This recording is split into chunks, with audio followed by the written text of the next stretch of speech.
살아서 나왔습니다.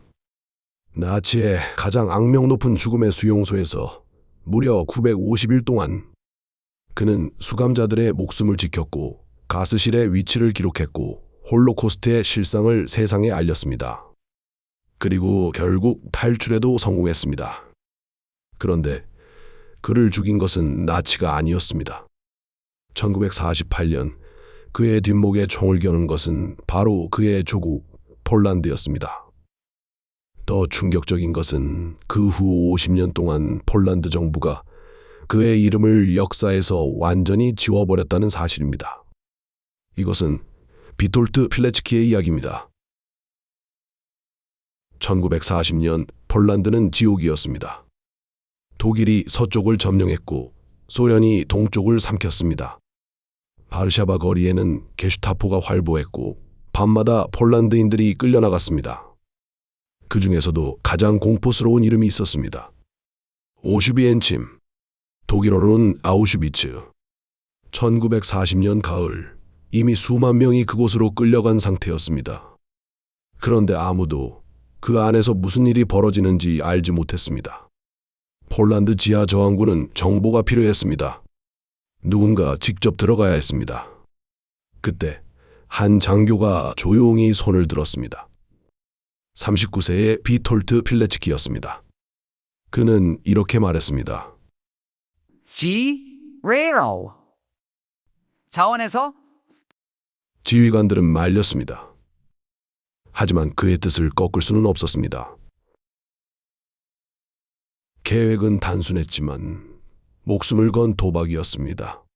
신분증을 위조하고 일부러 독일군 검문소에 걸려드는 것이었습니다. 나치는 당시 바르샤바 시내에서 무작위로 폴란드인을 잡아 아우슈비츠로 보내고 있었습니다. 필레츠키는 그 흐름을 역이용하기로 했습니다. 1940년 9월 19일 새벽, 독일군의 대규모 인구 수색 작전이 벌어졌습니다. 거리를 지나던 시민들이 무더기로 끌려갔습니다. 필레츠키는 그 군중 속에 조용히 섞여 들어갔습니다. 아내와 두 아이를 집에 남겨두고 그가 가진 것은 단 3가지였습니다. 타데우스 시로베이에스키라는 가짜 이름, 머릿속에 암기한 비밀보고 양식, 그리고 반드시 살아 돌아오겠다는 결심. 수용소 번호는 4859번이었습니다. 그는 수감자가 됐습니다. 그리고 목격했습니다. 첫 달에만 수백 명이 굶주림과 혹독한 노동으로 쓰러졌습니다. 1941년부터는 독가스를 이용한 집단 처형이 시작됐습니다. 필레츠키는 보이지 않는 곳에서 움직였습니다. 수감자들과 신뢰를 쌓고 비밀 저항 조직을 구성했습니다. 탈출자들을 통해 그리고 극비 용로를 통해 바깥으로 보고서를 전달했습니다. 보고서에는 구체적인 숫자가 담겼습니다. 1942년 기준 한 달에 수만 명이 새로 수용됐습니다. 가스실의 위치, 처형 방법, 사망자 규모. 2년 6개월 동안 3건의 보고서가 런던으로 전달됐습니다. 연합군 역사상 최초의 홀로코스트 내부 증언이었습니다. 보고서는 런던에 전달됐습니다. 폴란드 망명 정부를 통해 영국 정보부에도 전달됐습니다. 그러나 반응은 충격적이었습니다. 영국 내각의 한 관리가 보고서 여백에 이렇게 적었습니다. 이건 선전물처럼 보인다. 사용하기 어렵다. 연합군 지도부는 묵살했습니다. 과장된 내용이라고 했습니다.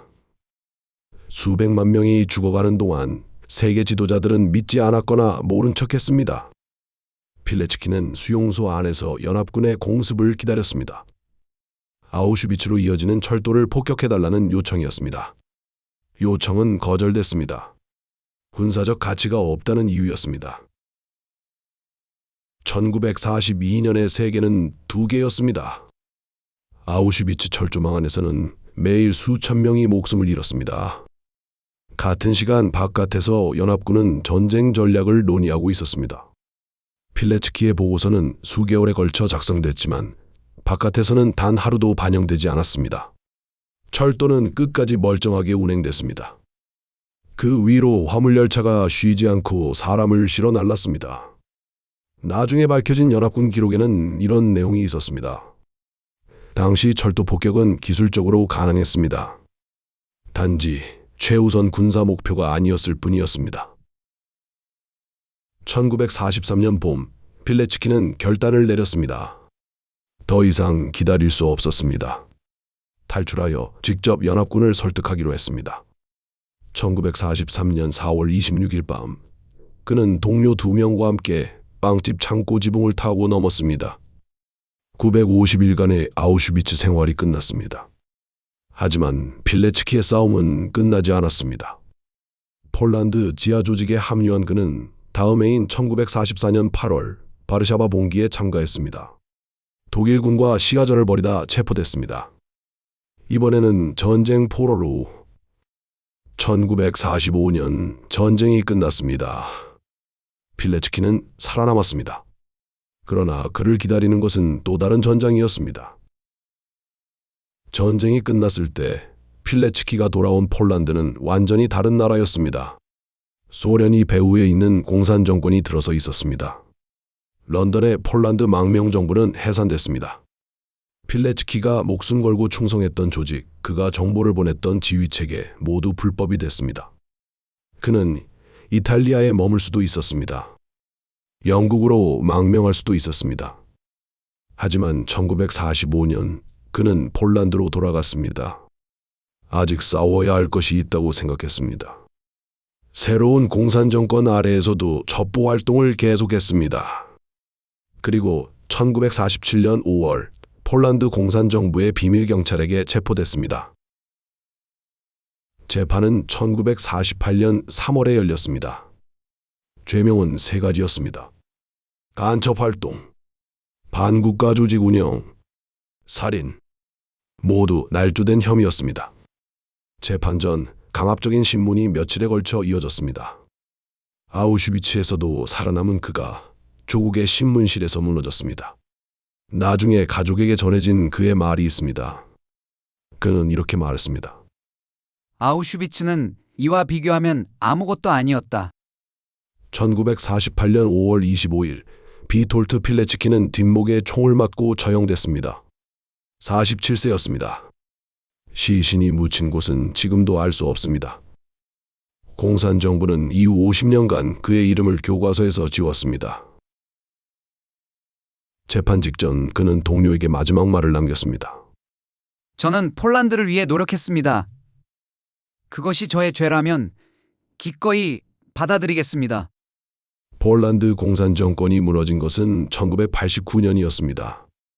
이듬해인 1990년 필레츠키는 마침내 복권됐습니다. 처형된 지 42년 만이었습니다. 폴란드 대통령은 그에게 국가 최고 훈장을 주서했습니다. 그리고 세계가 그의 이름을 다시 부르기 시작했습니다. 아우슈비츠에 자원한 남자. 하지만 그의 이름을 아는 사람은 지금도 많지 않습니다. 그가 자원해서 들어갔다는 것, 살아서 나와 증언했다는 것, 그리고 결국 조국에게 처형됐다는 것. 알고 있는 사람이 과연 얼마나 될까요? 비톨트 필레츠키는 매번 선택의 기로에 섰습니다. 아우슈비츠에 들어가지 않을 수도 있었습니다. 탈출 후 망명할 수도 있었습니다. 죽음이 기다리는 조국으로 돌아가지 않을 수도 있었습니다. 그는 매번 더 어려운 길을 택했습니다. 우리는 그 이유를 완전히 이해할 수 없습니다. 하지만 한 가지는 분명합니다. 그가 없었다면 우리는 아우슈비츠의 진실을 훨씬 늦게 알았을 것입니다. 여러분이라면 같은 상황에서 어떤 선택을 했을까요? 댓글로 알려주세요. 이 채널에는 세상이 오래 감춰온 실화들이 더 많이 있습니다. 구독으로 함께 해주세요.